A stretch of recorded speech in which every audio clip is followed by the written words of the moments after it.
Because you didn't send me a Oh, link. there you go. Well, no, I didn't have to send you a link. You weren't in the Mumble chat. I don't send links to people who aren't in the Mumble chat. That's kind of tough feeding. Okay. That's kind of like rubbing it into your face, and I don't want to be a jerk. But You yeah, be a jerk with me. It's okay. I'm streaming Rock 64. I figured out I didn't bug you at all. I bugged a bunch of people that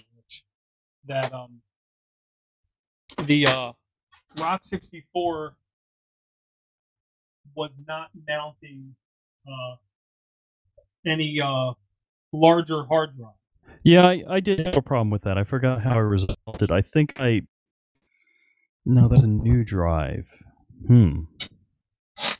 Well, I'll tell you, the weird thing was I thought running this exact same Rock 64 sitting right here, I was plugging up a terabyte drive running GUI Armbian, and it was mounting.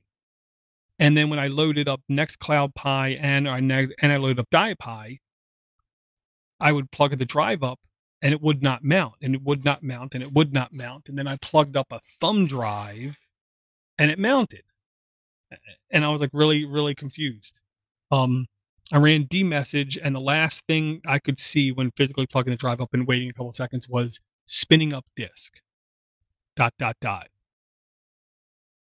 So I was like, I have no idea what that is. Maybe it's a kernel thing, typical fashion, making it much more difficult than I needed to. Maybe it's a kernel thing, maybe it's a this thing, maybe it's a that thing. I couldn't figure out what was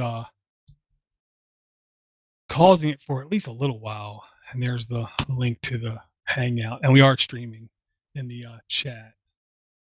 The only thing I got to make sure is my pulse audio here. Yeah, that's right. Okay.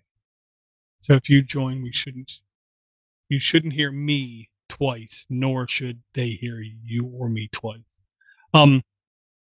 So I was literally like 3 days, 4 days trying to figure this out, almost to the point to where I said, look, okay, what I'm going to do is I'm going to have like a 32 gig thumb drive connected to this device, but then I'll have some kind of back system going over the network, and I'd have like a special folder in my own cloud. And when I put something in that special folder, it would then SSH it over to the terabyte drive and delete it off the own cloud to save space to make a cold back. And yeah, it just went ridiculous. And then finally, I just figured out the power adapter that I was using down here was one of the universal types. I think the same kind I sent you, maybe, possibly. Oh, okay.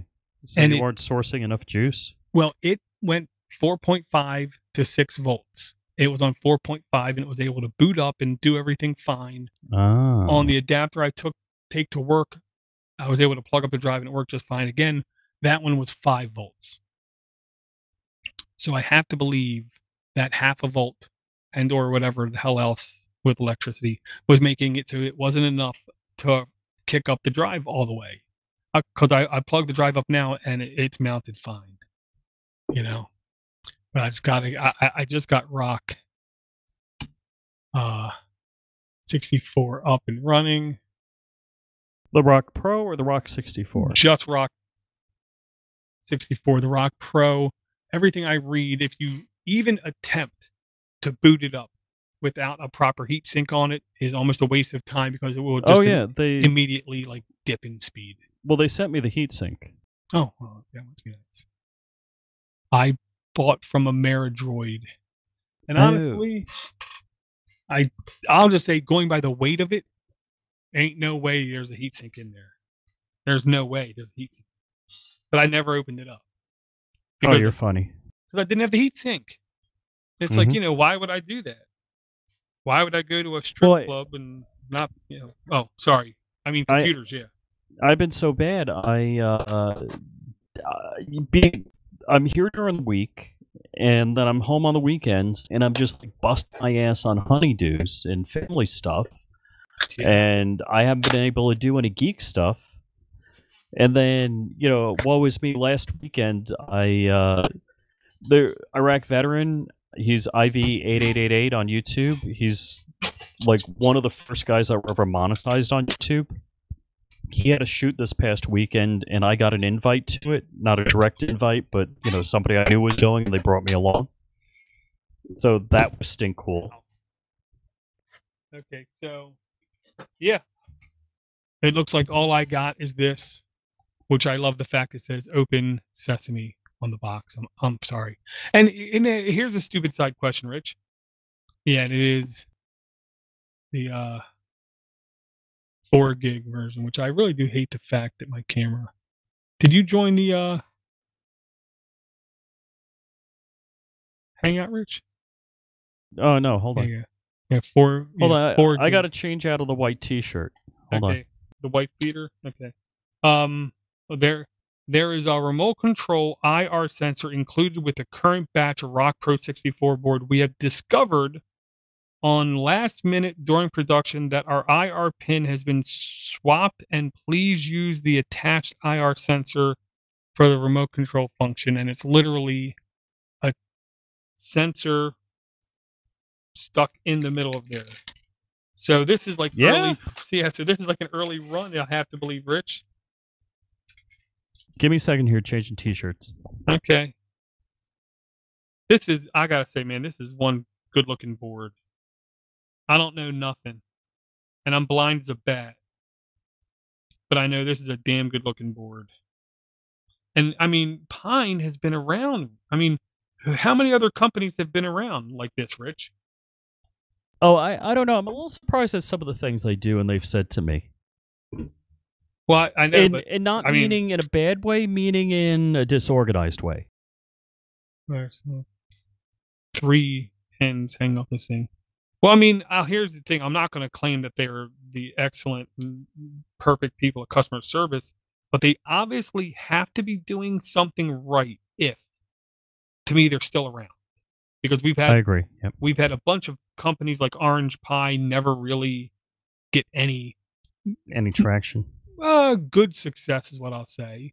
Partially because maybe their boards were not as the same quality. Partially their operating systems might not be the same quality. I don't, whatever is the reason. And these guys are still around, still kicking, still doing boards.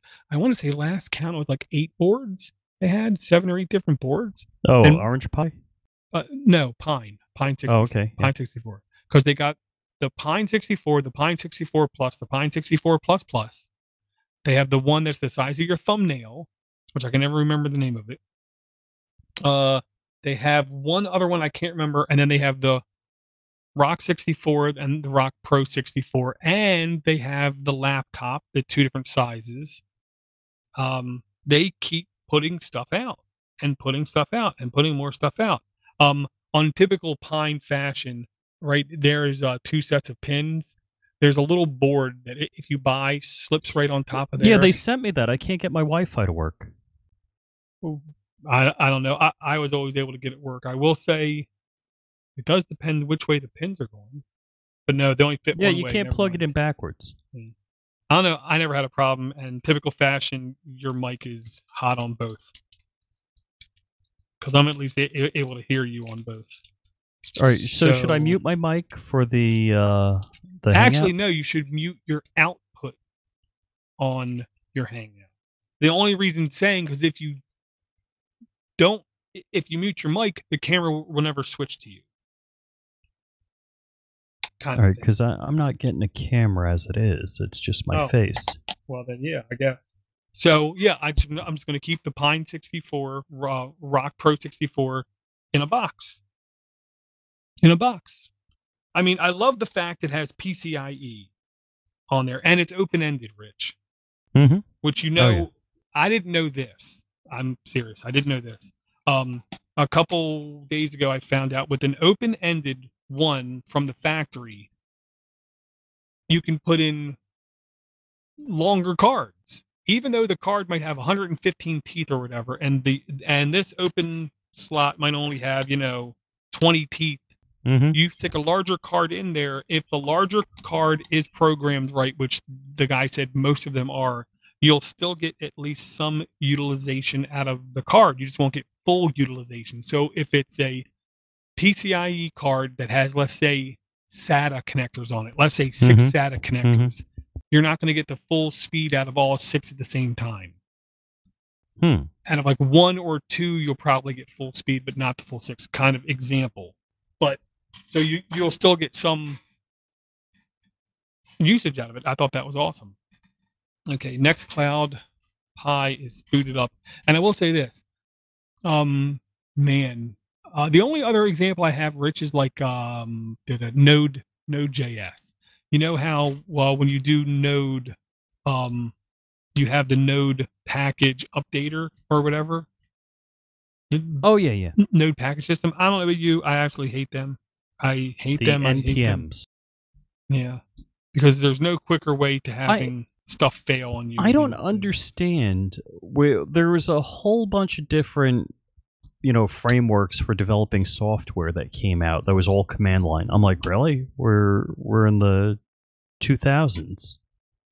Why do I have to execute like npm blah command to do something? Okay, Rich. So you ready? I want to do this. Okay.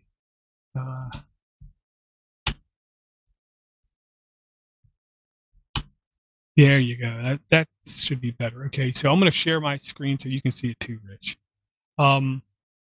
As soon as I SSH in to Nextcloud Pi, bam, very first thing it does, current Unix password 1234, enter new password.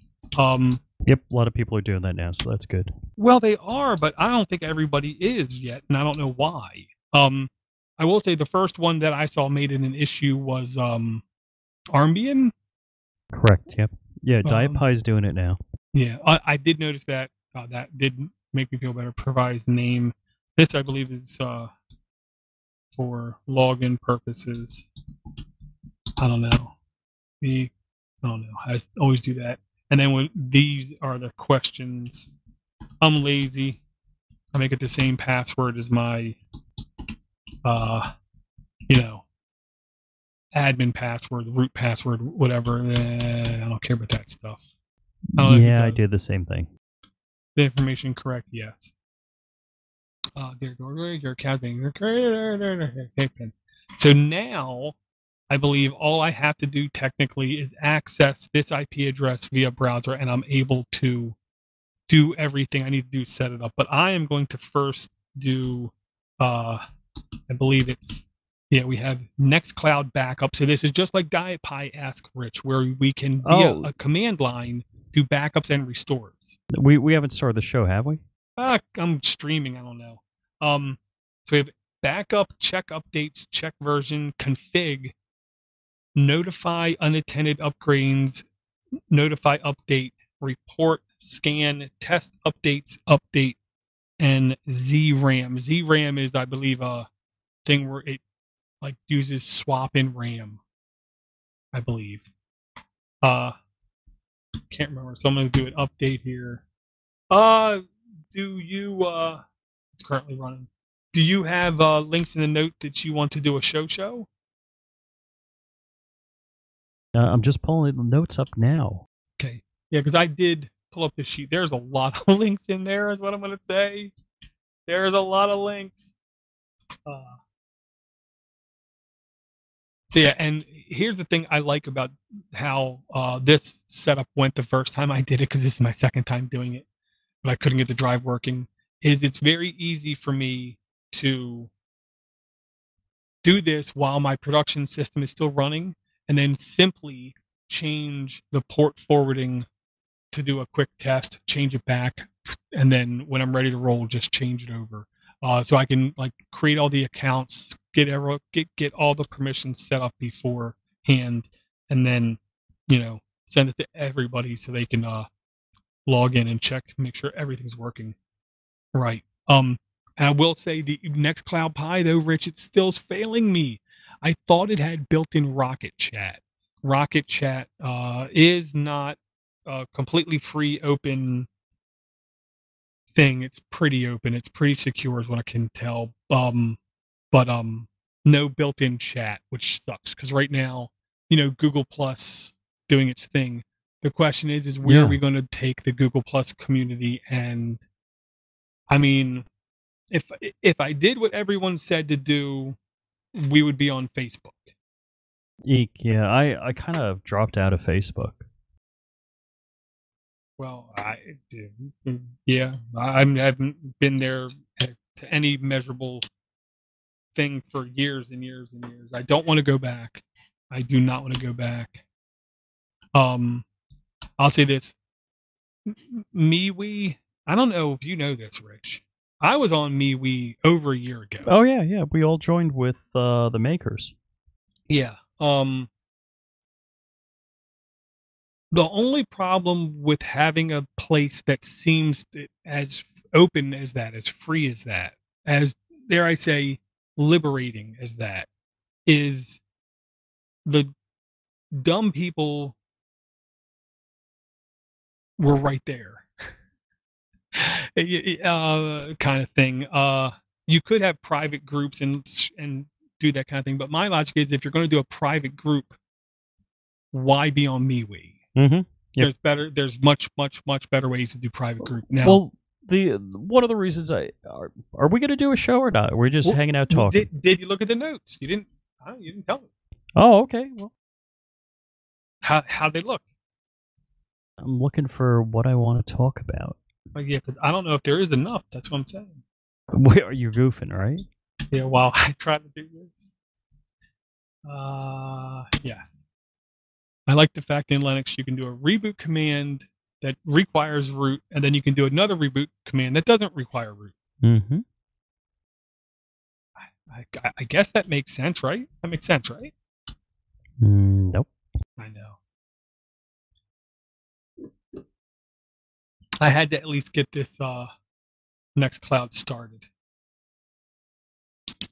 I was so happy today when I found out it was the power adapter, because Nextcloud has video conferencing in it. I don't know if it's only one-on-one. I don't know if you can do groups or not, but I know when it was one-on-one, we literally powered down the server and everything still worked. So it was just a server for a connection and then direct peer-to-peer. I was shocked at how well it worked. Yeah, so let's do a show. Think it's good? Yeah. Give me 1 second here. Yeah, because you're talking about hard drives here reminded me of an issue I had and I resolved, and I just figured it was worth a mention. Okay. I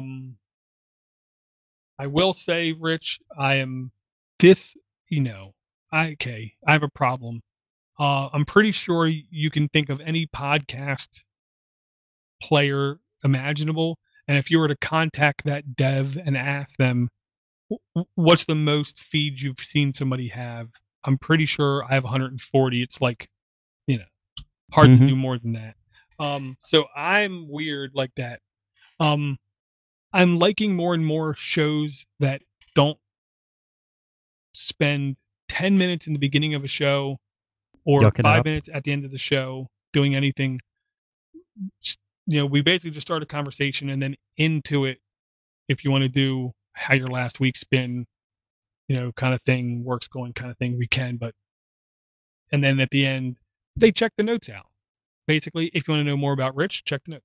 If you want to know more about Dor, check the notes. And that should be enough. And then, because the real logic is, we don't do it every week. Change it up, because I don't like the fact that every week they can safely say, once they start hearing this, they can just tap fast forward like crazy. And right. Because some people do. Okay. 79, if I'm not mistaken. 79. Correct. You in Mumble, right? I'm in Mumble. Yeah, you're in Mumble. Okay, sorry. I was really just tricking you to talk so I could verify something. Okay, so let me go like this. Go like this. Gee, I changed how to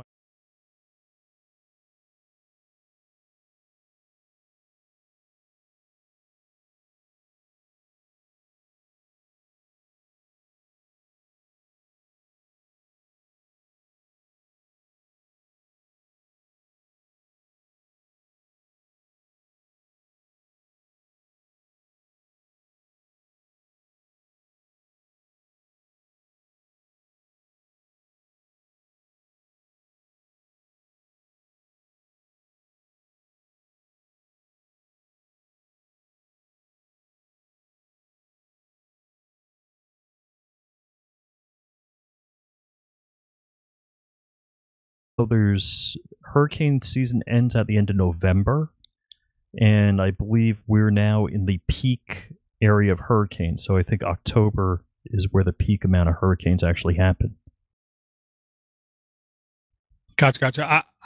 I remember being at Ocean City, Maryland, where I went over, where it was like crazy how peaceful, calm it was, and then you could see it was coming, so you got back indoors.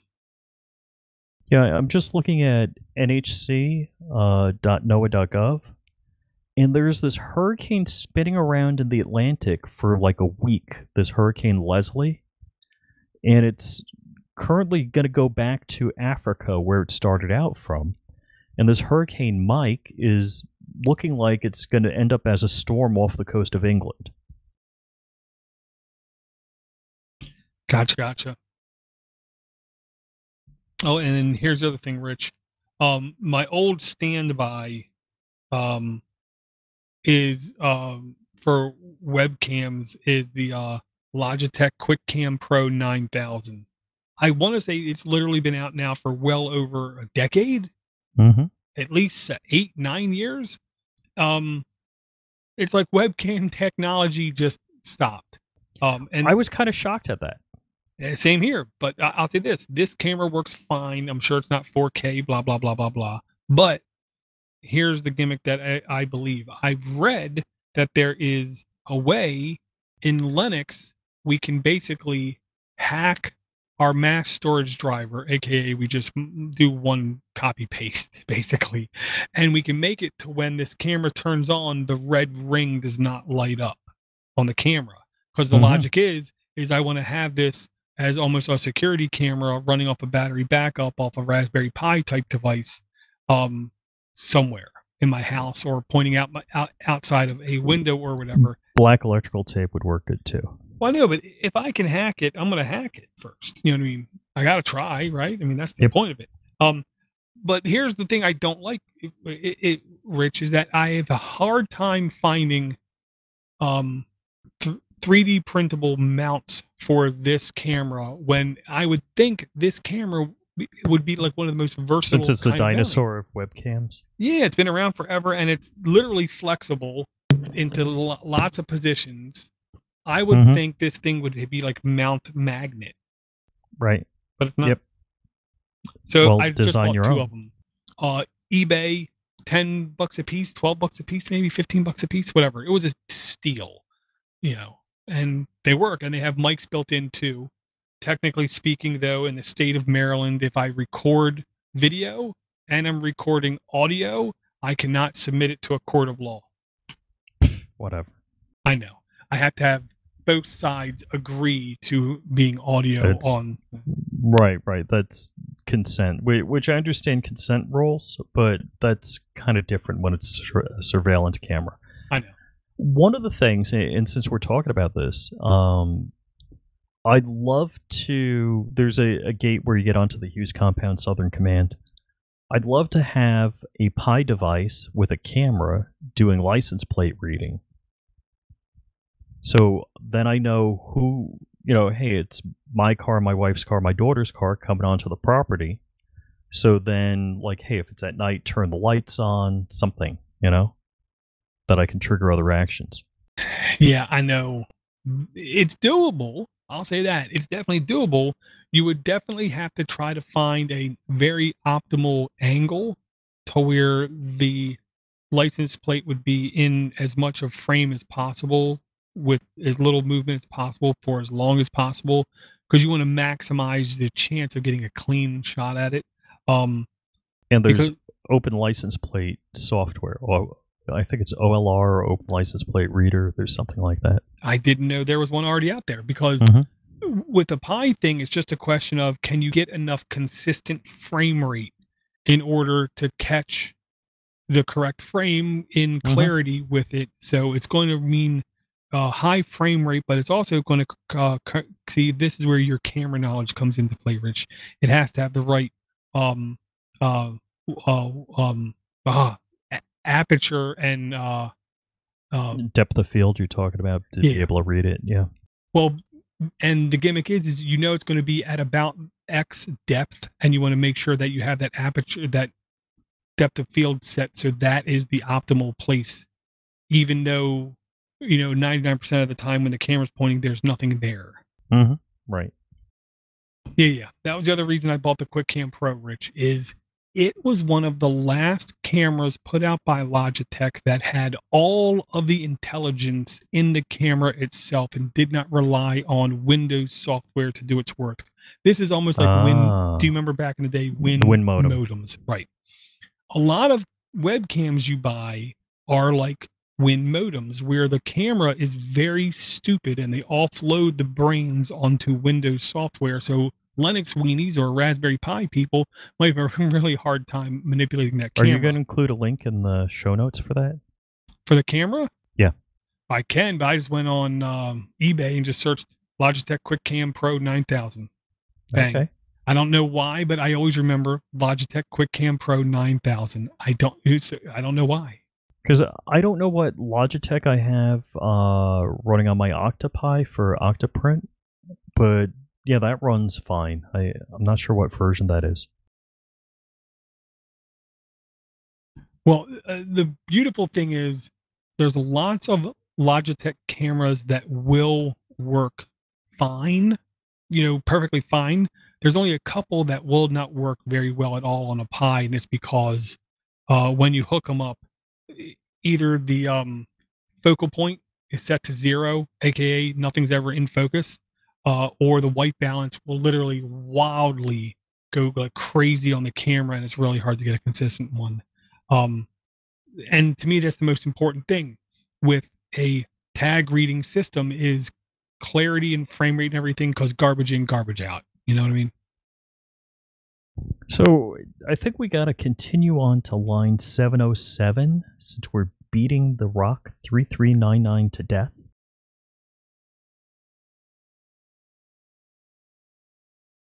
It's a YouTube video.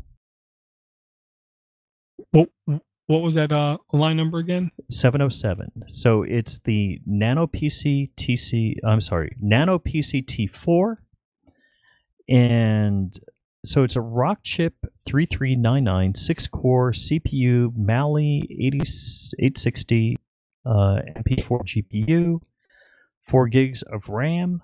4 gigs seems to be the formula here. Yeah, I will say I am a fan of ETA Prime. He's typically very heavily game focused. That doesn't mean he doesn't know things about mini computers. In fact, he's actually more knowledgeable than most on mini computers, because he's the guy who can take these like 3/4 size cabinets that come from China, rip them to pieces, actually not put them together, and he used alcohol on the processor to see what kind of processor it was, because they literally sanded off the information. So yeah, he's pretty good. And this is one of the other boards. I'm shocked again at the sizes of these boards, because this is not a big board. Okay, so it's $109.99. $4 for the heatsink, $3.99 really. $8.99 for the 12-volt 2-amp power supply. Another $3 for the acrylic case.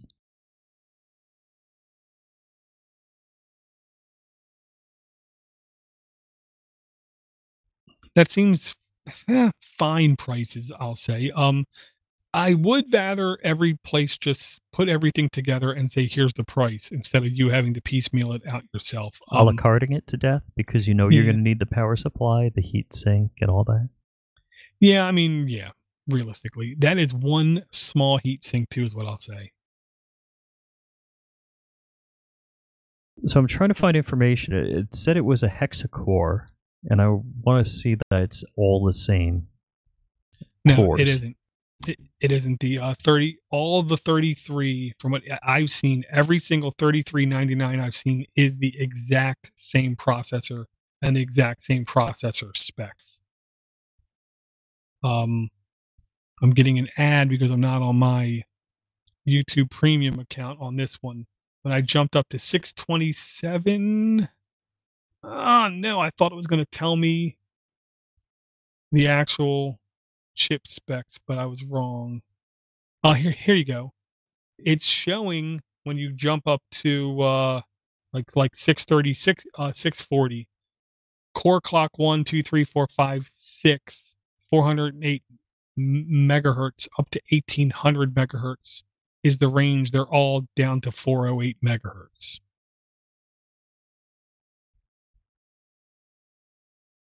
I'm pretty sure like 4 of them can go up to full speed, but 2 of them cannot.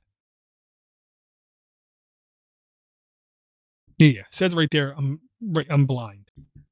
639 on this video from ETA Prime. Core architecture at the very top line. 4X ARM Cortex A53 processors at 1416 megahertz. So 1416 megahertz. And then 2 ARM Cortex A72 processors at 1800 megahertz.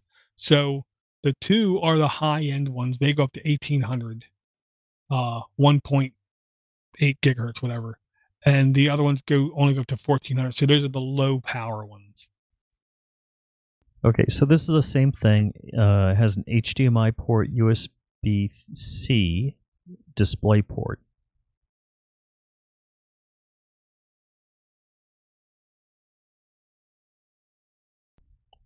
Yeah, and I mean, it's a good looking board, but I am shocked at how cramped everything is. I mean, they load this board. Oh, and it does have SATA on the back. Full size SATA? No. No, it looks like well, it looks like an M SATA. It says SATA, but I think it's an M SATA. Yeah, it's an M SATA. Yeah. M.2 SATA. So that's fine.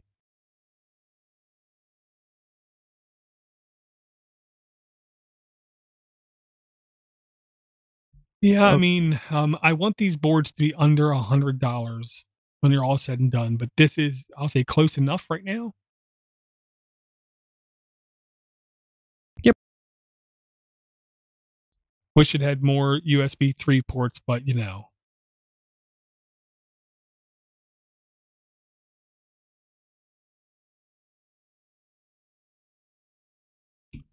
Very cool, very cool. Yeah. ETA Prime is one of the guys I encourage people to check out. He does really good videos, really good work.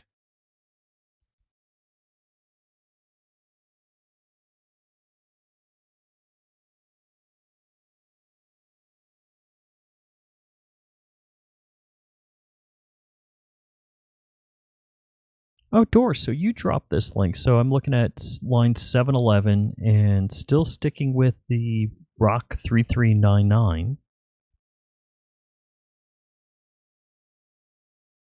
Because you know me, nothing's good unless I beat it to death.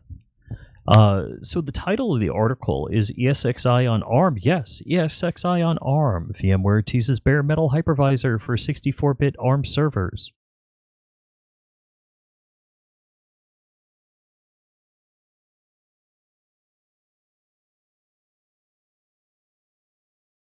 Gotcha. Yeah, from the register. Well, you mentioned it via Voxer, and then I purposely went out and tried to find something on it, I believe.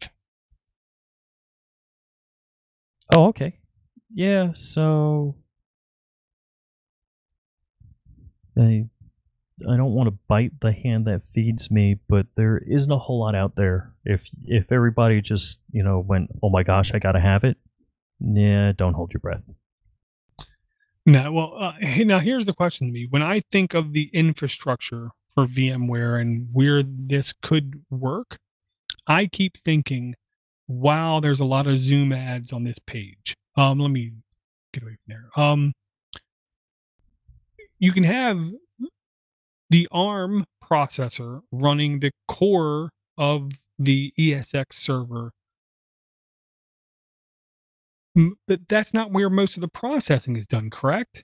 Most of the processing can be offloaded on the SAN and on other hardware in a VM ESXi interface, right? The same processor running your management of the whole infrastructure that can be on different hardware than what's affected by the spun up servers, correct? Well, all right. So the ESXi is the host for the guest OSs, and in the VMware world, the vSphere or the vCenter manages all of them, and that can also be an appliance, as they call it, which is basically another VM. So you do split off storage, and with NSX. That's their software defined networking. So a lot of that's still happening in the CPU, and right now that's an Intel CPU that VMware is working on. So the ESXi host is the host for the virtual machines, the guest operating systems running on it. And your SANs and NASs and all of that bit, that's just storage. That's just like the hard drive in the machine. So they don't do any computing. Gotcha. Yeah, I mean, because of that, I don't see why they couldn't, shouldn't, or wouldn't look at putting it on different chips. Yeah, I guess it really just is compiling the code for that hardware type, getting all of that done right.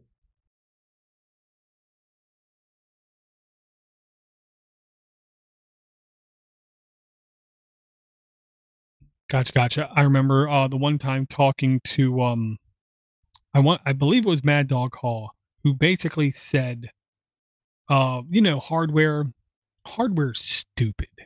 Hardware is easy. Like anybody can just sit at a thing and punch out hardware. Hardware is, once they design it, it's done. They just stamp it out and just stamp it out, just stamp it out. He said software, that's where the magic happens. And that's what really matters, because you can take crappy hardware, put really good software on it, and have it actually be reliable and work good. He said you can take the best hardware in the world, you put crappy software on it, and it's going to be a miserable experience. The problem is software requires more investment than I think a lot of companies at least initially want to do, so that they only do just enough, it seems like.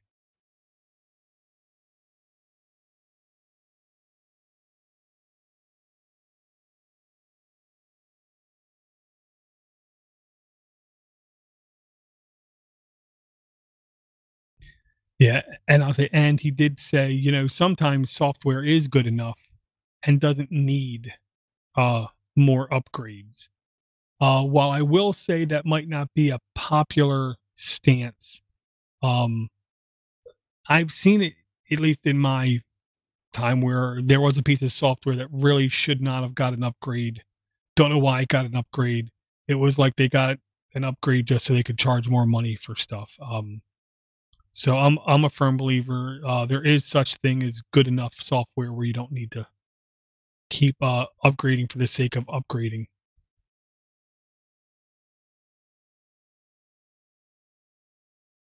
Yeah, and actually, I did the wrong introduction to that because I missed the line number, so it wasn't a ROC 3399 story. But the NanoPi Neo 4 is the cheapest and smallest RK3399 board. And that one is line 723.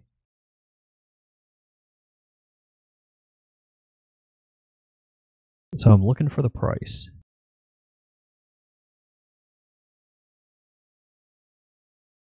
This is not the same board that ETA Prime was just talking about. $45. But it is made by the same company. So it is made by the same company, Nano PC. This is definitely different, much smaller, much less ports, but does have a gig Ethernet, does have at least one USB 3. Looks like a USB-C. Yeah, and it has a socket for eMMC. That scares me just a touch. And Type-C, yeah. Huh. So Type-C power and data. It doesn't say display.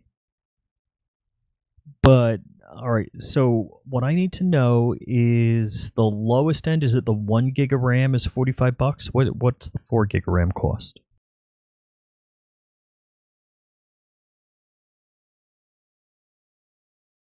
Don't know. I will say I am liking the look of this board, and I am shocked. I'm genuinely shocked at how tiny this thing is. Yeah, and there was the heatsink that Explaining Computers got. It might have been for the Rock Pro. Was this same kind where if you scroll down, Rich, and you see it, the heatsink is like a huge brick. It's like the size of the entire board. Have you seen that before? What board did that? One of the boards I had, I think it was an o-droid. One of the earlier o-droids did that. Yeah. Oh, wait. I know what it was. It was the, who was the super small Intel board? The upboard? Upboard, yeah. The upboard, I think, right? Well, my upboard, it wasn't the entirety of the board like it is in the picture there. It was close, I will say. It was damn close.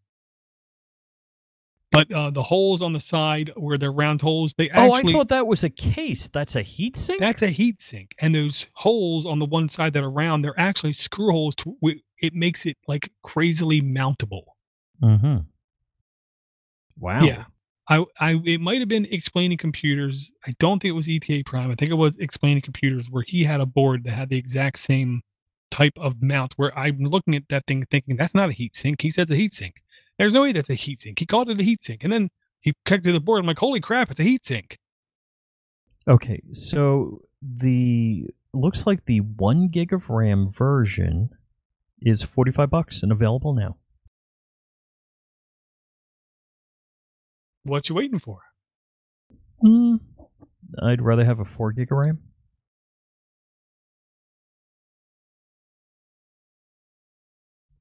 So where on the page did you click? Oh, there it is. Yeah, I Friendly clicked through. elect.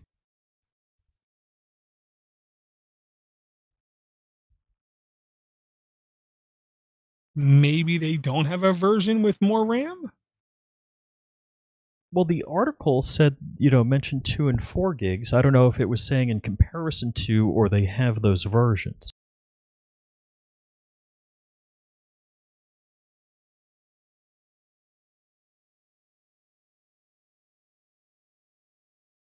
Okay, so the sentence is, if you plan to use this board as a low-cost Linux mini PC, ideally I'd recommend a board with 2 gig or 4 gig of RAM instead, such as the friendly Elex own NanoPi M4. Okay, so they're saying or the Pine 64 or the Rock Pro 64 from Pine.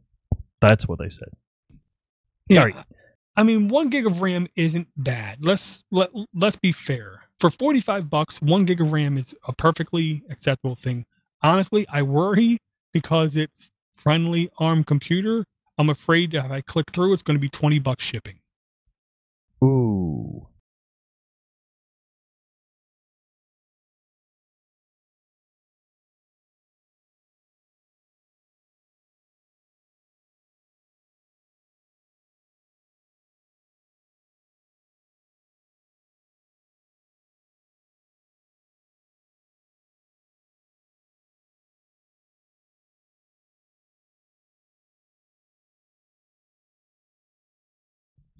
Yeah, so I'm now going through the cart. United States, region state, Maryland, postal zip code 21061. That's not my zip code. $3 China Post, $14 DHL Express, $17 UPS Express. So, So for under $4, you can get it. Yes, but I'm really terrified how long that would take versus the $14 one. Yeah, the way I'm getting to things, it wouldn't matter. You're not the first person who said that to me in the last week. Like, what's the rush? I'm so busy. I ain't going to have any time to play with this. Okay, so $3 is not bad. $3 is good for $40. I will admit you know that. what? At that rate, I would order one. Well, go ahead. And I'll tell you, you know why I'm not clicking and put my foot in my mouth? You know why I'm Why? not clicking order? Because Why? I got to finish reviewing a couple of other boards before I get onto this. That's fair. That's fair. My excuse is I got to get this Rock 64 Nextcloud instance up and running. Once I get that up and running, I got to buy the heatsink and power adapter for the Rock Pro 64. The question is once I get that up and running, if that's not my desktop in my pocket, I don't know what my use case is going to be for it because I already have my Octoprint running on a actual Raspberry Pi in the other room, and it's been running fine for now. It's been running good. I have the camera. I want to do some sort of surveillance thing with it. I don't need a full crazy board for that. I can literally use an Orange Pi for that. Is logic.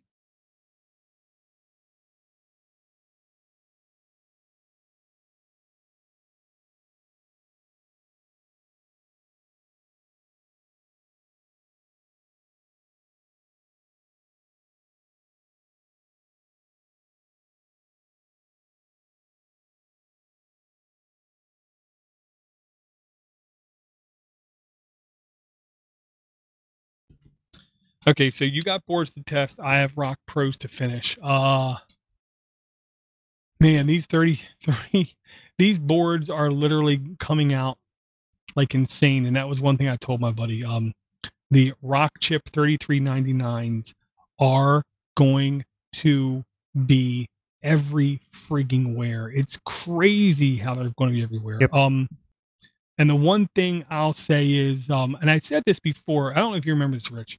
The mini computing world is seeing revolutions, evolutions, is seeing good things happening in the world, but we are the benefactors of right now. I'll say two things. We are benefactors of mobile phones. If they design something in a mobile phone, that means they already have the production facility available to put something in a very small, compact space. We're mini computers.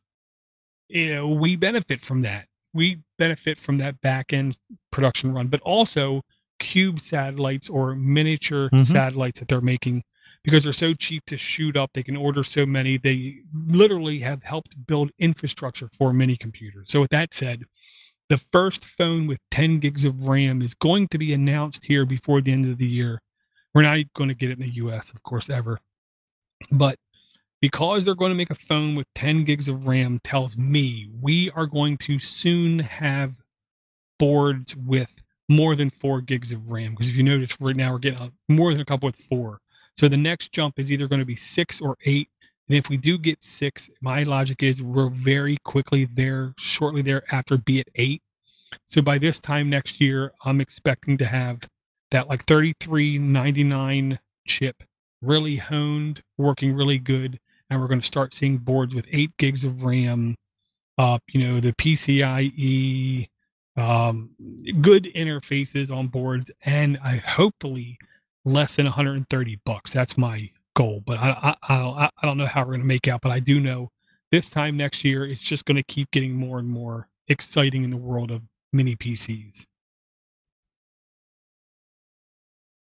Oh yeah, I definitely see that coming. And you've said this before that the most popular processor on the planet is the ARM processor, and Samsung is making the majority of all of them. They're making more processors than Intel or AMD. So all of the technology that's getting developed is happening within them, and all of the innovation should be happening within them. I'm gonna kind of trash. I hate doing this, but 719 is a Pi hat, so it's a power over Ethernet hat with a fan for $20. I guess if you make any kind of a product, $20 is a reasonable price. The power over Ethernet for a Pi has been just super lame, and there's a real cheesy way to do this, and it's I've had a couple of devices that did it. So basically, a socket, you have a Cat5 socket that you plug the Cat5 wire into, and then that has a wire coming out of it and a pigtail for the power connector. And something like that, you can find that online, power over Ethernet adapters to do something like that, and it would cost you next to nothing. And you could strip the wires and solder it on if you're not handy. But look, if you want PoE and a fan for your Raspberry Pi, I guess it's a good deal. But yeah, the Raspberry Pi isn't PoE friendly, and that's the sad part of it. Okay, there's not great pictures of this board. Where I'm looking at the board, there's the one screw hole in the bottom left, the fan top middle. What the hell is going on the top right, Rich? It looks like coils of copper out in the open. Yeah, that's a coil. So the power over Ethernet spec, if I'm correct, from my memory, is 48 volts, and the Raspberry Pi runs 5 volts. Okay. So that may be a DC to DC converter. Okay. Basically a transformer. I shouldn't say DC-DC converter is an integrated circuit. Coils like that are a transformer. I mean, I don't know nothing about nothing. Okay, I know this don't look good. This does not look good. If you look at the third paragraph under the picture there, it says the Raspberry Pi PoE hat features a fully isolated switch mode power supply with 37 to 57 volt DC class 2 input, 5 volt 2 amp output. So that is what it is. So here's just for those of you that aren't electrical engineers, and the people that are electrical engineers are going to cringe at what I say. There's a voltage and amperage issue. So Cat5 or any kind of category Ethernet is fairly thin wire. So if you wanted to push 5 volts down that wire, you'd get near no amperage. And that's why they're pumping up to 57 volts. I believe the standard is 48 volts down the wires. So you can drop it down to something like 5 volts, 12 volts, and get a sufficient amount of amperage to actually run a device. And they do the same thing with tethered drones. So if you want a drone to go up 1,000 feet and maybe act as an antenna or, video surveillance or something like that, you can't have it going with jumper cables for your car. You have to have it with a hair-fine wire. So some of these things, they're pushing 200, 400 volts up, and then they'll do a DC to DC conversion and drop it down in a similar fashion so they have the correct voltage and enough amps to run the motors of the drone. And that's what's going on here with, Cat5, Cat6 cabling. Yeah, I'll just say this board does not look desirable to me. It just doesn't look clean. It doesn't look nice. Yeah, it doesn't have curb appeal. Gotcha, Rich. Well, I'm gonna end the show. I'll say, guys need to email us. I'll say this: minipcshow@podnutz.com. I don't know what the hell's going on with that email. I see an email in there from 5150. So thanks for the email, 5150. But it was almost like a riddle. He said, watch this video, and at 3 minutes and whatever seconds, you might get interested. I don't know. And I'm sure there were other emails that I could not identify as being real emails. I need to get that email working right. I'll say, if you need to contact us right now, we are still on Google Plus, and if you as a listener want us to go to a different network, let us know. I will say, literally, if 300 people come out and say we want you on Facebook, I will go on Facebook. I won't like it, but I'll go on Facebook. If you want us on Mastodon, there's going to need to be a lot of you. If you want us on MeWe, there's going to need to be a lot of you. But you got to let your voices be known. Go to Google Plus, let us know, or mail at podnutz.com, or we can go to flyingrich.com. Yep, flyingrich.com. That's all my social media and the contact page. So you can click contact, And I did have 1,000 subscriber giveaway on my YouTube channel. I gave away 2 routers, and I'm trying to figure out what to do for 5,000 subscribers. So if you have a suggestion, let me know. Very cool, very cool. I want to thank you, Rich. Thank Brian. Hope everything's going well, Brian. I know family stuff, kid stuff, family stuff, kid stuff always equals pain. But c'est la vie. Such is life. I'll talk to everyone again real soon, and thanks everyone for the support.